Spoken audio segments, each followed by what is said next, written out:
इदम श्री सद्गुरुवे नमः। परम पूज्य गुरुदेव वंदे माँ के सानिध्य में ऋषियों की, संतों की वाणी और उनके सार को पढ़ते हुए हमारे युग निर्माण सत्संकल्प मानव जीवन की आचार संहिता, ये अगर देखा जाए तो समस्त शास्त्रों का पूरा सार है, पूरा निचोड़ है। गायत्री मंत्र का पूरा निचोड़ है। श्रीमद् भगवद गीता के 18 अध्यायों का पूरा निचोड़ है। क्योंकि इन संकल्पों को जीने मात्र का अभ्यास प्रयास करने से हम मानव जीवन की समस्त संभावनाओं को अपने भीतर उजागर कर सकते हैं। वो संभावनाएं जो हमें दिव्यता की ओर ले जाती हैं, वो संभावनाएं जो हमें हमारे आत्मिक उद्देश्य की ओर ले जाती हैं, वो संभावनाएं जो हमें हर सुख दुख से बाहर आनंद की ओर ले जाती हैं, वो संभावनाएं जो इस धरती को पावन बनाती हैं, इस धरती को सुरभित बनाती हैं, आनंदित बनाती हैं, वो सारी संभावनाएं जो कलयुगी सोच का अंत करने के लिए पर्याप्त हैं, वो हमें इन सत्संकल्पों से सहज प्राप्त हो सकती है। अगर हम एक एक सत्संकल्प पर एक एक संकल्प ले लें, एक एक अनुष्ठान ले लें और बस उस पर कटिबद्ध हो जाएं कि ये हमें गुरुदेव ने बताया है, ये गुरुदेव कह करके गए हैं, और इतना तो हम मिनिमम करेंगे। हर संकल्प की व्याख्या से एक छोटा संकल्प निकल करके आएगा और वो एक बीज रूप संकल्प हमारी चेतना को उच्चतम आयाम पर ले जाएगा। कहाँ ले जाएगा हमें नहीं पता, पर हमारे गुरु ने वो देखा है। हम अपने गुरु की शरण में बैठे हैं, हम शुरू तो करें कहीं से। इसी क्रम में परम पूज्य गुरुदेव ने हमें सत्संकल्प 14 में परंपराओं की तुलना विवेक से कराई और बताया। कितनी सारी भ्रांतियों पर हमने बात करी, और भी कहीं होंगी। अगर आपके मन में कोई ऐसी बात है, कहीं आपके मन में कोई ऐसी अंधविश्वास वाली एनर्जी और आप उसका तत्व दर्शन जानना चाहते हैं, तो कमेंट में लिख दीजिए। पूर्ण प्रयास रहेगा कि उसका विवेक के आधार पर उसका उत्तर क्या हो सकता है, और आपको उत्तर कहीं ना कहीं से मिल जाएगा। हो सकता है इस देह से ना आए, लेकिन इस ब्रह्मांड में परम पूज्य गुरुदेव के बहुत सारे ऐसी देह हैं जहां से वो उत्तर प्रकट हो सकता है। लेकिन हमें विवेक के आधार पर जीवन जीना है। और जब हम इस अवस्था पर आ जाएंगे तो सत्संकल्प 15 क्या कहता है? सज्जनों को संगठित करने, अनीति से लोहा लेने और नव सजन की गतिविधियों में पूरी रुचि लेंगे। अर्थात हम अच्छे लोगों को एकजुट करेंगे और नयापन और सुधार लाने के लिए पूरी मेहनत करेंगे। कैसे? अच्छे कार्यों में भाग लें और नकारात्मकता का विरोध करें। नए विचारों और सुधार की ओर कदम बढ़ाएं। कहीं कहा जाता है अकेला चना भार नहीं फोड़ता, लेकिन एक का संकल्प कई बार सबका संकल्प बन जाता है। परम पूज्य गुरुदेव का एकाकी संकल्प था, समर्पण विसर्जन के आधार पर अपने गुरु के प्रति पूर्ण निष्ठा से समर्पण किया, विसर्जन किया, अपने आप को विलय कर दिया, और परम पूज्य गुरुदेव में पूरी गायत्री माता प्रकट हो गई। और उनका संकल्प जो उनके गुरु ने उन्हें दिया, दादा गुरुदेव ने दिया, वो एक का संकल्प आज करोड़ों का संकल्प बनकर के प्रकट हो गया। किस आधार पर प्रकट हुआ वो एक का संकल्प? हमें क्या करना है? हम ये कह देते हैं मेरे करने से क्या होगा। जब भी कोई बात आती है, अच्छी बात आती है, जब भी कुछ करने की बात आती है, तो हमें समझ में तो आ जाता है, हमारा मन व्यथित हो जाता है, हाँ ये बात तो गलत है, ऐसा तो नहीं होना चाहिए, हमको ठीक करना है। लेकिन फिर हम कह देते हैं मेरे करने से क्या होगा। फॉर एग्जाम्पल, हमें पता है कि पैकेट फूड में जो पैकेट्स हैं, ये पैकेट धरती माता का बड़ा नुकसान करते हैं, बहुत खराब करते हैं। हम एक बिस्किट का पैकेट फाड़ते हैं या एक चिप्स का पैकेट काटते हैं, तो हमें वो चिप्स कोई कॉन्ट्रीब्यूट हमें हेल्थ पे भी नहीं कर रहा, वो हमारा कोई लाभ नहीं है उसमें, हमें कोई बेनिफिट नहीं दे रहा वो, राइट। लेकिन हमें स्वाद ग्रंथि हमारी इतनी जबरदस्त है कि हमको वो चाहिए। और अगर कहा जाए कि इस पर काम करो और लोकल भी आता है, ऐसी भी संभावनाएं हैं कि हर चीज अवेलेबल है। और आजकल पैकेट भी ऐसे आ गए जो धरती माता को कंट्रीब्यूट कर सकते हैं। हम 21वीं सदी में रह रहे हैं। ऐसे भी कंपनीज हैं जो इस तरह के पैकेट बनाती हैं कि वो पैकेट धरती को कंट्रीब्यूट करेंगे, कहीं ना कहीं भी धरती का कुछ गलत नहीं होगा। लेकिन हम एज एन इंडिविजुअल अपने आप तो पैकेट फूड छोड़ सकते हैं कि हम अपने लिए नहीं फाड़ेंगे एक भी चिप्स का पैकेट, एक भी बिस्किट का पैकेट, एक भी नमकीन का पैकेट। हम इंडिविजुअल अपने ऊपर तो काम कर सकते हैं। वहां पर हम ये कह देते हैं मेरे करने से क्या होगा। अरे होगा, बूंद बूंद से सागर भरता है। तो बात यहाँ पर यह है कि हम एकला चलो रे की नीति अपनाएं पहले तो। उसके बाद एसोसिएशन बहुत महत्वपूर्ण है। अगर 10 शराबी बैठे हैं और उन शराबियों के बीच में एक सज्जन व्यक्ति बैठा है और वो पानी पी रहा है, तब भी लोग नहीं मानेंगे कि वो पानी पी रहा है, उसे शराबी ही माना जाएगा विदाउट डाउट। और कब संस्कार उदय हो जाए, वो पानी पीता हुआ इंसान कब शराब पीने लगेगा पता नहीं चलेगा। एसोसिएशन बड़ा महत्वपूर्ण है और कलयुग में समूह की शक्ति को बहुत महत्व दिया गया है। गुरुदेव ने बार बार आह्वान किया है, सत्संग करिए। स्वाध्याय और सत्संग दो अलग अलग एनर्जी है। गुरुदेव ने हमें स्वाध्याय के लिए भी कहा, लेकिन अगर स्वाध्याय पर्याप्त होता तो सत्संग की आवश्यकता कहाँ थी? सत्संग क्या है? सत्पुरुषों का संग, ऐसी energy, like minded like minded लोगों के साथ एसोसिएट होना। अब पहले जमाने में गांव में चौपालें हो जाती थी, तो शाम को लोग फ्री हुए और चौपाल पर जाकर बैठ गए और केवल भगवान राम की और भगवान कृष्ण की लीलाओं के बारे में बात की जाती थी चौपालों पर बैठकर। श्रीमद् भगवत गीता, हमारे वेद पुराणों के बारे में बात की जाती थी, तो वो एक सत्संग हो जाता था। अब आज की डेट में हमें चौपाल मिलेंगी नहीं, सोसाइटी है, एक घर में क्या हो रहा है बाजू वाले घर को पता नहीं, वो एनर्जी नहीं है जो बल्कि हमारे बचपन में हमने फिर भी देखी होगी, पर जो अब युग आ रहा है वहां वो एनर्जी नहीं है। ऐसे में मुझे टेक्नोलॉजी को बहुत थैंक कहने का मन करता है, बहुत ही थैंक यू फीलिंग आती है टेक्नोलॉजी के प्रति, कि इस टेक्नोलॉजी ने हमें वो एक सहारा दे दिया कि हमारे समय अनुसार हमको सत्संग की व्यवस्था मिल सकती है। अगर हम ढूंढें, हम अपने समय में कोई एक समय ऐसा निकाले जहां से हम दैवीय सत्संग से जुड़ जाएं। चलिए लाइव नहीं जुड़ सकते, पर यूट्यूब पर तो बहुत सारे संत हैं जो प्रमाणिक हैं, बहुत सारे ऐसी वाणियां हैं, ऐसे लोग हैं जिनका व्यक्तित्व एकदम प्रमाणिक है। हम उनके साथ नियमितता से, कॉन्टिन्यूटी से जुड़ सकते हैं और उस सत्संग को, उस ऊर्जा को ग्रहण कर सकते हैं। अब ये, इसके अलावा हमारे आसपास हमारा स्थूल शरीर है, यूट्यूब से जुड़े या टेक्नोलॉजी से जुड़े तो हमारे विचारों पर काम हो गया, और जब हम उपासना करते हैं तो हमारी भावनाओं पर काम हो गया। भगवान के साथ बैठना बड़ा मैंडेटरी है। उपासना यानी उस भगवान के उस दिव्य प्राण को अपने भीतर धारण करना। एसी की हवा चाहिए तो एसी के नीचे बैठना मैंडेटरी है, मुझे फील हो या ना हो, मेरी इंद्रियों को फील हो या ना हो, लेकिन मुझे 1 घंटा अपने इष्ट के साथ बैठना है, और ये 1 घंटा मिनिमम एनर्जी है, मिनिमम। उसके बाद हमारी स्थूल देह भी है, स्थूल देह है तो हमें अपने आसपास ऐसे लोगों को इकट्ठा करना है। हम आइडेंटिफाई कर लें कि हम मंदिर जाएंगे तो हमें ऐसे लोग मिलेंगे, या हम अपने घर में सत्संग कर सकते हैं, लोगों को बुलाकर ऐसे लोग इकट्ठे कर सकते हैं। पर क्योंकि हम सामाजिक प्राणी हैं, हम अकेले सरवाइव नहीं कर सकते हैं, तो हमें अपने घर में दीपयज्ञ की व्यवस्था करनी चाहिए, अपने घर में स्वाध्याय की व्यवस्था करनी चाहिए, चाहे महीने में 1 बार करें, और फिर आसपास सब लोगों को इनवाइट कीजिए। और ऐसे इनवाइट करते करते करते करते धीरे धीरे हमें एसोसिएशन मिल जाएगी, हमें लाइक माइंडेड पीपल मिल जाएंगे। और करेंगे क्या उस सत्संग में? बहुत आसान है, लोगों को इकट्ठा कीजिए, बैठकर 15 मिनट गायत्री मंत्र का चैंट कीजिए बोल करके, या मानसिक रूप से गुरुदेव की आवाज लगाकर, जैसा समझ में आए। लेकिन जब नए लोग आते हैं और बोलकर करें, और माता जी की आवाज में कीर्तन के फॉर्म में भी अवेलेबल है, ताली बजा बजाकर, बड़ा इंटरेस्टिंग और बड़ा आनंद देने वाला गायत्री मंत्र भी अवेलेबल है। उसके बाद परम पूज्य गुरुदेव की कोई एक सिंपल किताब उठा लीजिए, 3 से 5 रुपए, जन्म शताब्दी पुस्तक माला का पूरा सेट भी लेकर आएंगे ना अगर, तो वो पूरा सेट जब डिस्काउंट में मिलता है ना, तो वो एक किताब 4 रुपए की, 3 रुपए की मुश्किल से पड़ती है। उसमें से कुछ किताबें ले लीजिए, 5-5 रुपए, 6-6 रुपए में किताब अवेलेबल है। कोई एक किताब उठा लीजिए और बारी बारी सबको बोलिए कि एक एक पैराग्राफ पढ़े, और उनको क्या समझ में आया वो बोले, और ऐसे दिव्यता से जुड़ जाएंगे। और एक जब करते रहेंगे तो एनर्जी मिलेगी। पर सम और द अदर वे अपने एसोसिएशन को अच्छा करना है भाई। हमने अपना एसोसिएशन, हम क्लब में जाते हैं, हम किट्टीज में जाते हैं, या हम ऐसी नॉन वांटेड बहुत सारी जगहों पे जाते हैं जहां हमें जाने की आवश्यकता नहीं है। कुछ नहीं तो अपने आसपास कोई पार्क देखिए और थोड़ा योगा का अभ्यास कीजिए, प्राणायाम का अभ्यास कीजिए, गाइडेड मेडिटेशन आपको मिल जाएंगे, उनको लगाना शुरू कर दीजिए। एक जना कोई लीड ले ले सोसाइटी में, अपना स्पीकर उठाइए। आजकल तो सोसाइटी में टीचर्स बहुत मिल जाते हैं, लेकिन अपने आप को चाहे किसी भी क्लास से जोड़िए, फिजिकल क्लास से अपने स्थूल शरीर को कहीं पर जोड़कर रखिए। हफ्ते में 1 बार मंदिर जाइए और मंदिर में लीड ले लीजिए। मंदिर में जाना है, लेकिन मंदिर में चढ़ावा चढ़ाने के लिए नहीं जाना, घंटे बजाने के लिए नहीं जाना, पर गायत्री के प्रसार और विस्तार के लिए जाना है। वहां जाकर परम पूज्य गुरुदेव की लेखनी ले जाइए और लेखनी को उठाइए और बात कीजिए, तो उस भीड़ में हमें लाइक माइंडेड लोग मिल जाएंगे। लेकिन ये एसोसिएशन बहुत इंपॉर्टेंट है, और यही गुरु कार्य है, ये आराधना हो जाएगी। यही सज्जनों को संगठित करने का अर्थ क्या है। और फिर एक और बात का ध्यान रखना, यहाँ पर हमें लोकेशना की एनर्जी से नहीं जाना। हम तो पोस्टमैन है, हम अपना काम करने गए। महाकाल परम पूज्य गुरुदेव की लेखनी कब और किस तक पहुंचेगी, ये केवल वही निर्धारित करेंगे। महाकाल ने, परम पूज्य गुरुदेव ने लिखा है कि मेरी लेखनी मेरा शरीर है। तो अगर हमारे घर में गुरुदेव की लिखी हुई 10 किताबें भी हैं, तो समझ लीजिए हम उनके शरीर में ही रह रहे हैं, इसके अलावा और कुछ भी नहीं। अगर गुरुदेव की लिखी हुई किताबें हैं, तो जब हम किसी को किताब बता रहे हैं या किसी से इस तरह बारे में बात कर रहे हैं, तो सामने वाला रिस्पॉन्स देगा कि नहीं देगा, इससे मुक्त होकर के काम करना है। क्योंकि वो गुरुदेव की लीला है, वो इच्छा गुरुदेव की है, वो ईश्वर की इच्छा है। और ईश्वर जब जिसको प्रेरणा देगा, हर किसी की नियति और प्रारब्ध तय है। जिसकी नियति में जब ईश्वर ने प्रकट होना होगा, जिस रूप स्वरूप में होना होगा, प्रकट होंगे। और जरूरी नहीं है जो मार्ग इस देह का है वही मार्ग सब देहों का हो। भाई हो सकता है किसी को प्राणाकर्षण प्राणायाम करके आराम पड़ता हो, पर किसी को ब्रह्म कुमारी का मेडिटेशन करके अच्छा लगता हो, किसी को सदगुरु का इनर इंजीनियरिंग करके अच्छा लगता हो, किसी को श्री श्री रविशंकर की सोहम साधना अच्छी लगती हो। ठीक है, जिसके लिए जो बनाए, हम हर पंथ का सम्मान करेंगे। हम किसी के लिए ये नहीं सोचेंगे कि ये इस तरह ही क्यों कर रहा है, जिसको जो नाम अच्छा लगे।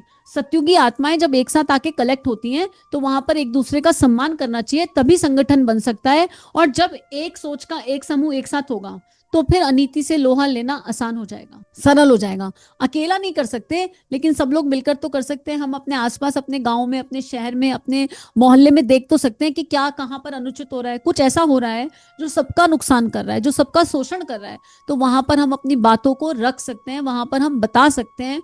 अब जैसे गणपति पूजा होती है महाराष्ट्र में, तो गणपति पूजा के टाइम पर एक गुरुदेव की कोई लेखनी उठा लीजिए या स्टॉल लगा लीजिए गुरुदेव की लेखनी का, बेसिक इन्वेस्टमेंट के साथ। अरे 500 रुपए में बहुत छोटी छोटी किताबें लेंगे तो बहुत सारी किताबें आ जाएंगी, बहुत सारी किताबें। और उसमें थोड़ा परसेंटेज डिस्काउंट पर लोगों को ऑफर करना शुरू कर दीजिए। हाँ, मूल्य जरूर ले लीजिए, ठीक है। देखिए, मूल्य लेने के दो तरीके हैं, ये सबकी अपनी अपनी सोच है, इंडिविजुअल, जिसको गुरुदेव जो प्रेरणा दे दें। एक मूल्य तो ये भी है कि भाई सामने वाले का हमें किसी को क्यों जज करना है, और कहना है मूल्य यही है कि आप इसे पढ़ें, आप जो समय लगाएंगे वो ही मूल्य है। और वो मूल्य बड़ा हमें बहुत अच्छे से दिल से स्वीकार है, एक ही है।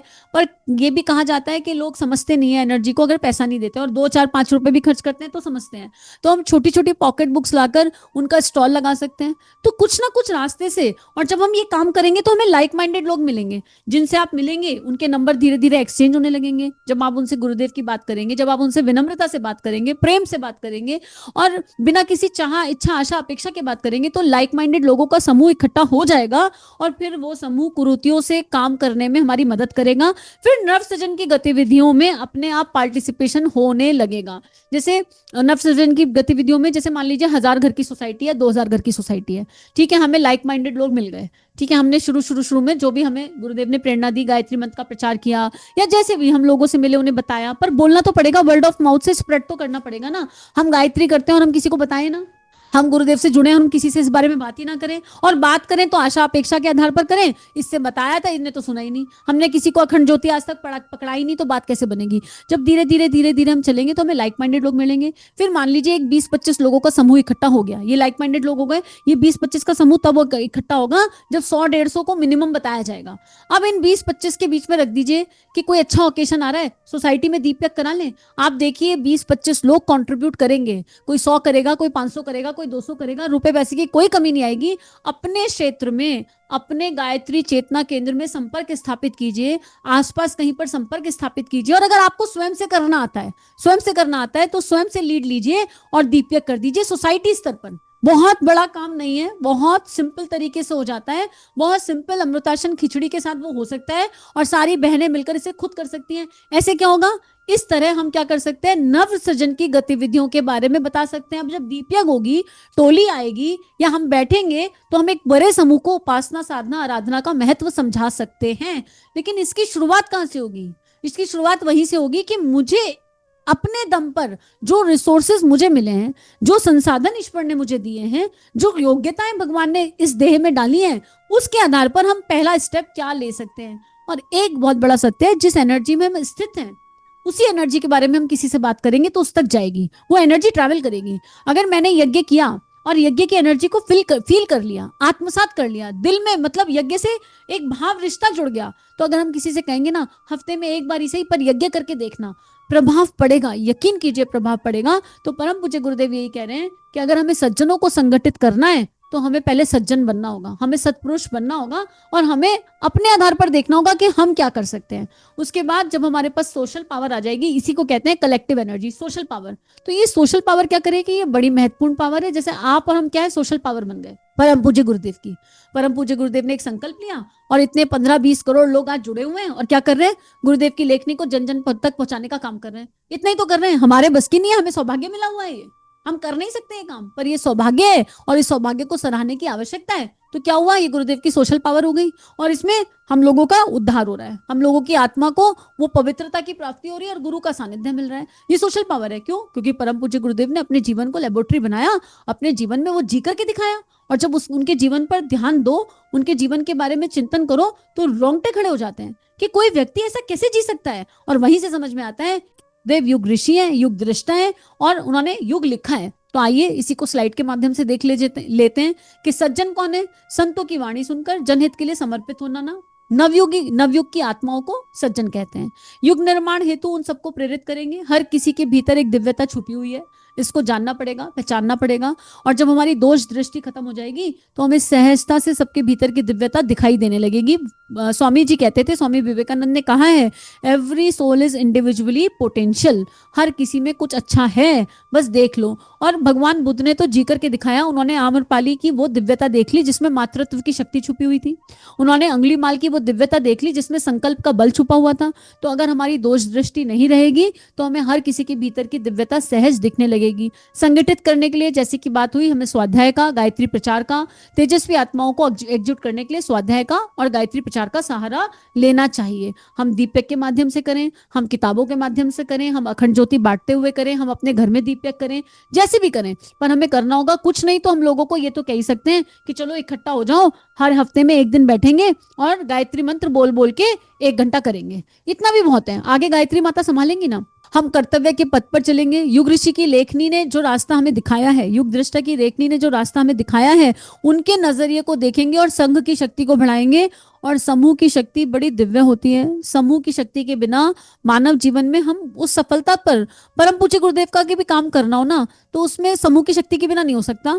और समूह की शक्ति कब जगेगी? जब हमारी नैतिकता जगेगी, जब हम वास्तव में गुरु कार्य के लिए दिल से समर्पित होंगे, निष्ठावान होंगे, लोकेशणा से मुक्त होंगे।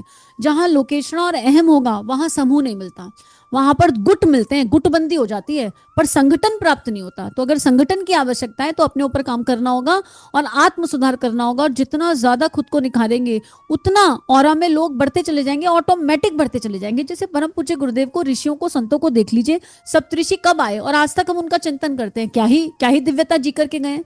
तो हमारे ऋषि और संत वो जीवन जी करके गए हैं, बस हमें एक नजर डालनी है। अनीति, जितने भी अनाचार है, जितनी भी निकृष्ट सोच है, जितना भी अंधकार तिमिर है, उससे समाज को मुक्त करेंगे। और उसको करने के लिए हमें स्वयं को इस सोच से, घटिया सोच से स्वयं को मुक्त करना होगा। हमारे भीतर के अंधकार को देखना होगा और उसे प्रकाश की ओर ले जाना होगा। लोभ, लालच और हार की मानसिकता से परे कर्म करेंगे। जब बात आती है हार की मानसिकता, तो इसका मतलब ये है परिणाम की फिक्र नहीं करनी। अगर हम परिणाम की फिक्र कर रहे हैं, अरे हम तो 100 घर में गए, किसी ने तो सुना ही नहीं, तो क्या हो गया? नहीं सुना तो हम तो सुनाने गए नहीं, तब तो चिट्ठी डालने गए थे। अपने गुरु की चिट्ठी डाला है। जिसका जब कर्म प्रारब्ध खुलेगा, महाकाल जिसको जब चाहेगा वो चिट्ठी खोल लेगा। तो कोई हार जीत है ही नहीं। हम ऑलरेडी घर से निकल गए तो हमें विजय तिलक तो वहीं लग गया। हमने किसी से गायत्री की बात करी तो समझ लो गायत्री माता ने चुना है, तभी हम किसी से कह पाए कि 24 गायत्री मंत्र सुबह शाम कर लिया करो। हमारी कहाँ औकात थी कि हम किसी को बताएं कि तुम गायत्री करो। हमारी इतनी शक्ति कि हम गायत्री का प्रचार करेंगे। आप सोचकर देखिए, हमारे अंदर इतनी क्षमता है कि हम परम पूज्य गुरुदेव का, युग दृष्टा और युग ऋषि का प्रचार करेंगे। जो गायत्री माता पलक झपकते ही अनंत ब्रह्मांड बना देती है और अनंत ब्रह्मांड को विलय कर देती है, उस गायत्री का प्रचार करने की शक्ति आप में और हम में थी कब? कभी थी नहीं। ये तो सौभाग्य जगह। तो अगर हमने मुंह से गायत्री करी और किसी से कहा तुम गायत्री कर लो, तो ये गायत्री माँ ने कहा, तो विजय तिलक तो यहीं लग गया। हार की संभावनाएं खत्म हो गई। हार हो ही नहीं सकती, हार की पॉसिबिलिटी ही नहीं है। तो हार तो मेरे अहम की होती है, हार तो केवल भीतर के अंधकार की होती है, प्रकाश की ओर ले जाने वाली शक्ति है। तो जब भी हम भगवान का काम करने के लिए निकलते हैं तो समझ लो बस वो दिन हमारे जीवन का दिव्य दिन हो गया। वो दिन भगवान ने चुन लिया, क्योंकि गायत्री माता को, परम पूज्य गुरुदेव को, हमारे ऋषियों और संतों को, हम जैसे छोटे छोटे नन्हे नन्हे धूल के कण हैं हम इस धरती के, इनकी आवश्यकता नहीं है। और भगवान ने कहा है कि मैं तो काम किसी से करा लूंगा, मैं तो काम काले पत्थर से करा लूंगा। और सच्ची में काम भगवान करा लेंगे। कल मैं एक आलोक भैया, उनका एक लेक्चर सुन रही थी, उसमें भैया कहते हैं कि इस काम काले पत्थर से भी करा लूंगा, और भगवान ने करा दिया। एआई काम करने लगेगा, अब हमारी और आपकी आवश्यकता कम हो जाएगी। तो हमारा सौभाग्य है कि जब तक एआई नहीं आया तब हमसे थोड़ा बहुत करा लिया गया। आगे आगे तो एआई ओवरटेक कर जाएगा, और एआई इतना जबरदस्त ओवरटेक करेगा कि गुरुदेव ने जो कहा कि मैं पत्थरों से भी काम करा लूंगा, वो टेक्नोलॉजी से काम करा लेंगे। विचार करके देखिए।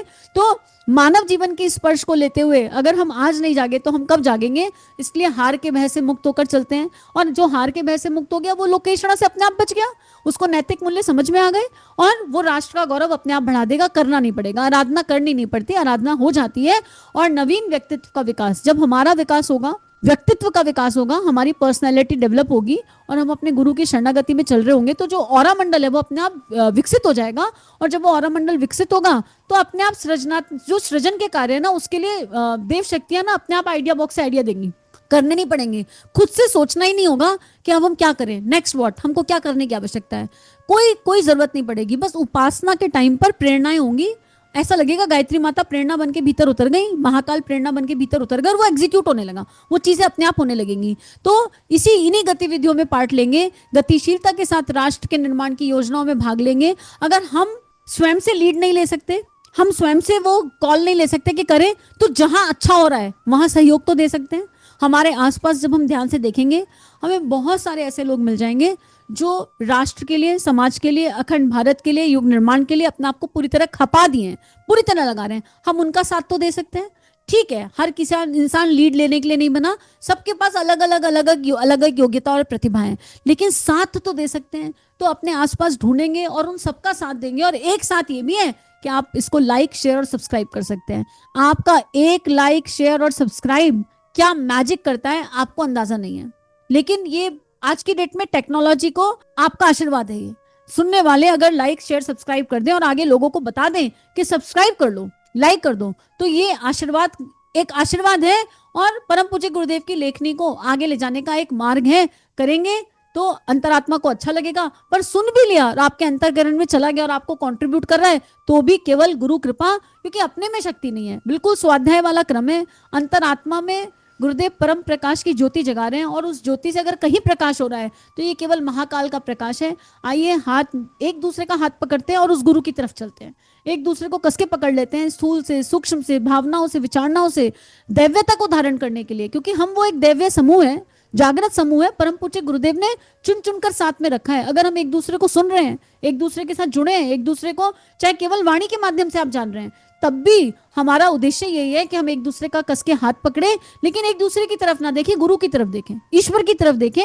उस ब्रह्मांड की तरफ देखें और गुरुमुख होकर चलते रहें और सच्ची लगन से, रुचि से, मन से, परिश्रम से इस कार्य में लगे जहां की मानव जीवन का उद्देश्य हो युग ऋषि की वाणी को, ऋषियों और संतों की वाणी को जन जन तक पहुंचाना है। और यही इस क्रम में, इस कलयुग में इससे बड़ा कोई काम नहीं है। कलयुग की विभीषिका को विचार क्रांति आंदोलन गुरुदेव ने इसीलिए कहा कि विचारों को अगर ठीक करना है, दिशा देनी है, गति देनी है, तो हमको ये करना ही होगा। तो आइए एक दूसरे का हाथ पकड़कर साथ चलते हैं और अपने अपने संकल्प उठाते हैं।